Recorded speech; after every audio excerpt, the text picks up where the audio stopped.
તો નંદ બાવા અને યશોદાજી ઠાકોરજી ગોકુળથી મથુરા જતા હોય છે.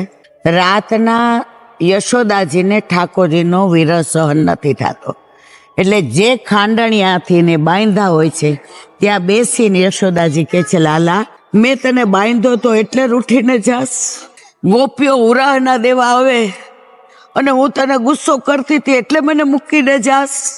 ગોપાલ, તું માખણ ચોરતો ને હું તને તાના આપતી હતી એટલે તું જાસ.